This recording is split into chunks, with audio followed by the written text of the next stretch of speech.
बिहार की सियासत का रंग बहुत निराला होता है। यहां ना नेता एक जगह टिकते हैं और ना ही सत्ता के समीकरण। उसी राजनीति के एक मजे हुए खिलाड़ी हैं, 6 बार के सांसद, एक बार निर्दलीय विधायक भी रह चुके हैं। लेकिन हाल के दिनों में बहुत सारे विवादित बयानों की वजह से और उससे भी ज्यादा पैसे बांटने के कारण ये सुर्खियों में रहते हैं। लेकिन पूरा दमखम लगाए हुए हैं और ये बात भी सच है कि ग्राउंड जीरो पर अगर किसी एक नेता को सबसे ज्यादा सक्रिय आम लोगों के बीच आ पाएंगे तो वो हैं पप्पू यादव। चर्चा विद चित्रा में बहुत स्वागत है। कैसे हैं आप पप्पू यादव जी? बस आपकी कृपा बनी रहे और गरीब की तो कृपा रहती ही है। इतनी मेहनत कर रहे हैं आप विधानसभा के लिए। नहीं, मैं पहले नमस्कार, नमो बुद्धाय, जय भीम, अस्सलाम वालेकुम। मुझे अच्छा लग रहा है कि चित्रा जी ने एक सवाल खड़ा कर दिया कि विवादों मतलब कई अक्सर बयानों से विवादों में रहते हैं, पैसे बांटने से विवादों में रहते हैं। बांट ही रहे हैं पैसे और मुझे कभी कभी ये आश्चर्य लगता है कि इस देश की सामाजिक और राजनीतिक व्यवस्था क्या था। राजनीति का मतलब क्या था?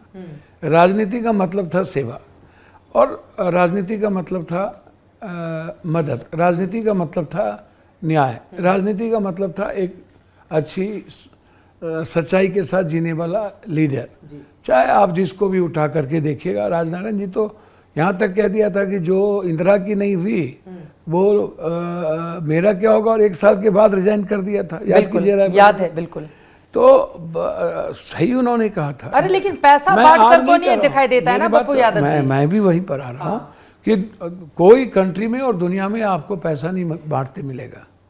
कोई एक आदमी सिंगल, सिर्फ आप सिंगल पप्पू यादव कंटिन्यूस सालों भर, हर दिन मेरे यहाँ डेली 5,000 के खाने बनते हैं। यहाँ पर दिल्ली में? यहाँ 400। अच्छा, अभी मैं आपको दिखाऊंगा। यहाँ पर 400 लोग खाना खाते हैं रोज? डेली। अभी पेशेंट है मेरा, इसका नाम है न्याय का मंदिर, जस्ट बगल में मेरे। मैं 28 रूम बनाया हुआ हूँ मेरे पैसे से। 28 रूम? ये जो आपका दिल्ली का जी, ये सरकार ने नहीं बनाया, मैंने बनाया। अच्छा, ये आपने खुद बनाया है? जी, मैंने।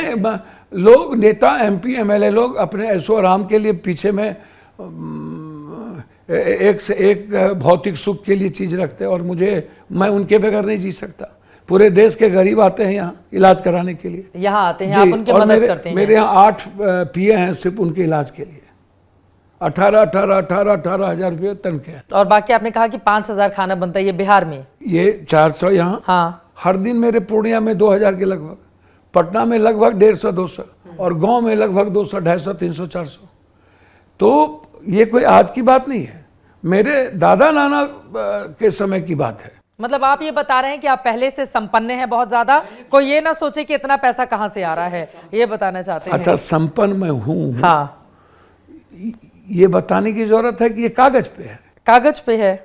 तो जब कागज पे है, सबको पता है कि मेरे दादा आज़ादी के पहले जूरी कोर्ट थे। दरभंगा राज महाराज के समय कोर्ट के एक जूरी होते थे उस वक्त, वो मतलब हेड ऑफ जूरी थे।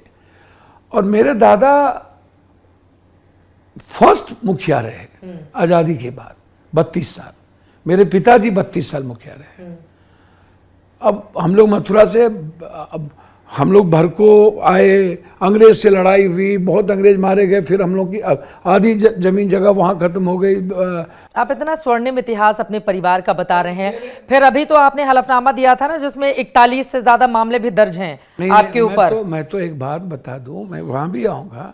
आपको पता है मेरे बारे में, मेरे पर 41 मुकदमे, सिर्फ एक भी मेरे पर आपराधिक मुकदमे नहीं है। मेरे पर मुकदमे हैं आंदोलन के, कॉलेज लाइफ के, और 90 के MLA बनने के बाद के।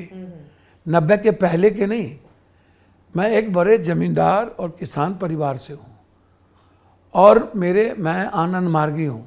मैं आनंद मार्ग स्कूल का प्रोडक्ट हूँ, और हमारे यहाँ सारे लोग, हमारी बहन या ससुराल या कोई भी, सब के सब करोड़पति है, अरबपति। मेरी बहन को 100 कॉलेजेज है उत्तर प्रदेश में। 100 कॉलेज हैं आपकी बहन के? जी, पूरे फैमिली को सबसे ज़्यादा college, medical college, Ayurveda college, GD Goenka college, engineering college, law college. एक ही बहन है मेरी, ब्लॉक प्रमुख है 15 सालों से। मेरे जीजा जी सपा से इस बार चुनाव हार गए, कुछ वोटों से हार गए। हमारी माँ चुनाव लड़ी थी, हमारे फादर अप्रौध से चुनाव लड़े थे, 2 बार MP के मधेपुरा से, 1 बार MLA के लड़े थे। मेरी माँ कुछ वोट से हार गई।